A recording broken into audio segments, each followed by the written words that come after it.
8 years ago, I was walking the streets with a local pastor in a high poverty area of Dayton as part of a community-wide day of action. We were going door to door talking about gun violence in the neighborhood. At one of the end of the streets, I stopped, I turned around, and it became clear. I saw abandoned homes, I saw boarded up windows, I saw cars up on jacks, vandalism. What I saw was a gap. And from that day forward, I realized that we had a serious opportunity and achievement gap in our community. Moreover, we were losing the race to close that gap. And that'll impact all of us, whether you work for a bank, a hardware store, arts organization, or a technology startup. If we're truly going to improve the quality of education for all people, in essence, close the opportunity and achievement gap, I believe we need a fundamental shift in how we need to invest in education.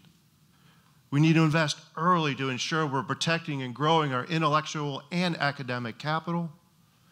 And we need to coach parents and showing them the high rates of return of investing early as their children's first and most important teacher. Investments, dividends, ROI, growth. These are terms I use almost every day in my role as a regional president for a leading financial institution.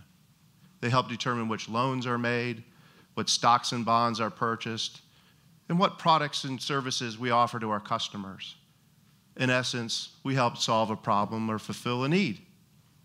And as a banker, I see a lot of different problems in a lot of different areas. And I tend to apply what I call a simple process to even the most complex issue. I call it my 3 Ps. What's the problem? Is it a priority? And what's the proposed solution? Problem, priority, proposal. So if I go back to that street, what did I see? I saw a life gap, and it starts with education. So what's the problem? As a banker, I tend to look at data to start a problem. So here's a couple of data points I just want you to think about. Since 1980, the United States has more than doubled its spending on K through 12 education, yet math and reading scores haven't improved. Moreover, our world ranking in terms of academic attainment has plummeted from 6th to 27th. 50% of the children in Montgomery County come to school not ready to learn, and for disadvantaged students, that statistic goes to almost 75%. And for disadvantaged children, by the time they're 5 years old, they can be almost 2 years behind their peers. 5 years old, 2 years behind?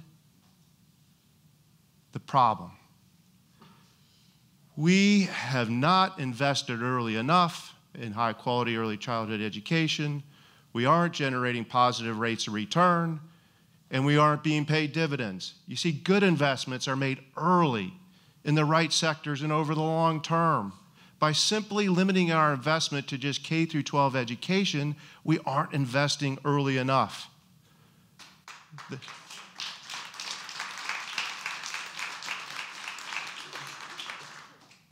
The state of Ohio only spends about 6% of its total educational budget on pre-K. From my perspective, that's a serious missed opportunity. We're trying to fix a problem after it already exists. So where do we go? Where do we start? How about we start early? We hear it all the time as it relates to retirement. As soon as you enter the workforce, start putting money into an IRA, 401k, even if it's a small amount. Those dollars generally grow based on sound investing strategies and the benefits of compounded interest. Why don't we use the same approach in education?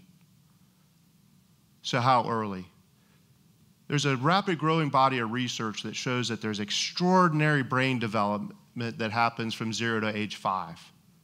We also know that in the first several months of a child's life, that the brain's neural network system begins to come together.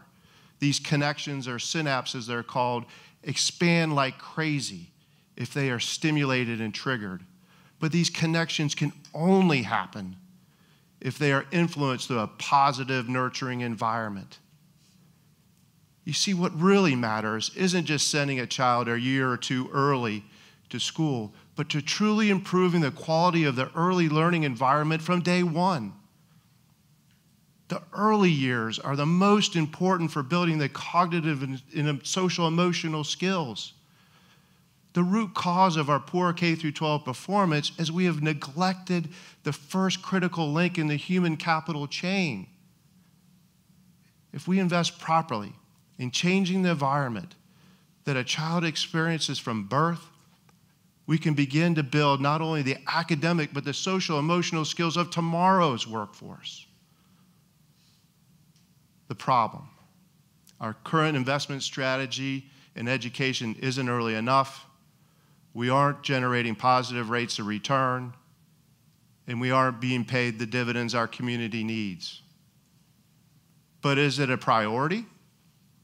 The answer is simple: invest now or pay a lot more later.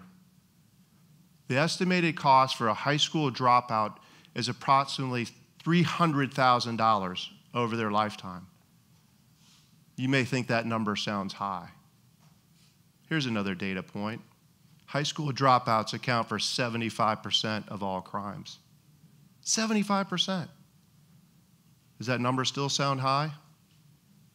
On the flip side, the estimated investment in full-time, year-round, high-quality childcare is approximately $12,000, or $60,000 from 0 to age 5. I believe investing $60,000 today with proven rates of return and dividends being paid through a more productive and educated workforce is a much better return on our capital than wasting $300,000 with negative rates of returns and no dividends.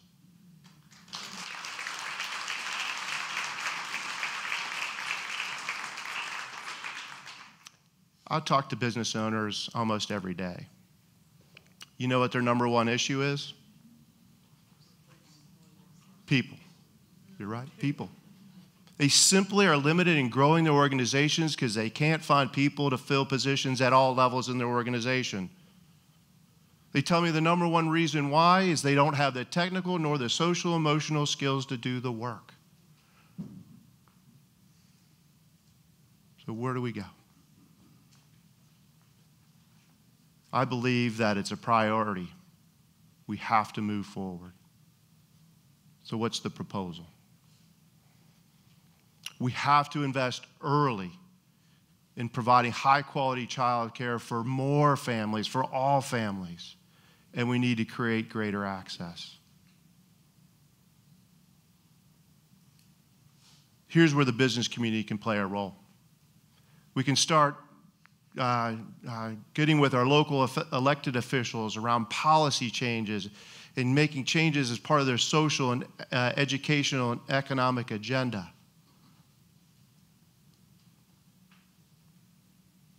Ohio does provide assistance for working families. Let's take the Smith family. Miss Smith has 2 children under the age of 5. She works for a local distribution company making $13 an hour, which qualifies her for many of the benefits that she needs, including sending her children to high-quality childcare. She works hard every day, shows up, she gets a raise to $14 an hour. Under the current policy now, Ms. Smith is faced with losing many of her benefits. It's called the cliff effect. In essence, what happens as soon as somebody's annual income exceeds a certain limit, even by $1, many of those benefits go away. What if we amended the current policy? What if we allowed Ms. Smith to make up to $20 an hour? Ms. Smith would now have the financial resources to show up to work every day. Her children would continue in the high-quality learning environment, making them better prepared for entering school. And the Smith family would now more than triple their expendable income in less than 1 year. Expanding policy to allow more parents to afford and get the resources to send their kids to high-quality early child care is a good approach. We need to engage parents and show them the high rates of return of investing in their children. The business community not only needs to be part of the fabric that is investing in high-quality childcare, but also help coach and inform parents around good choices for their children in investing in high-quality childcare. Our Human Resources Department have a lot of resources for things like budgeting and retirement and healthcare. I believe businesses should expand the tools and resources to help coach parents on making good choices of investing in their children. In doing so, businesses can make meaningful differences in people's lives. We can invest in the children of tomorrow while allowing parents to be engaged and productive members of the current workforce.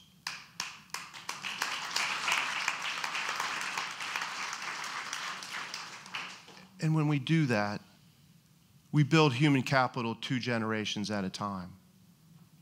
And as we build human capital, poverty diminishes and prosperity is changed. As business leaders, I believe it is our strategic and civic responsibility to plan for the future. Investing in high-quality early learning is a next-generation way of thinking about succession planning, not only for our own roles, but for the very essence of a growing and vibrant community. The future and growth of our society and the dividends that we expect and need are based on our thoughtful and patient investment. It's no different than how I talk to our business clients. Invest early in the right sectors and over the long term. In the end, I see children doing more than closing the opportunity and achievement gap. I see them closing the life gap. And as I think about going down that street with that local pastor one more time, I see a dramatically different picture. I see a community alive and thriving by investing differently in education. Their success as individuals and our future as a society depend upon it. The time to invest is now.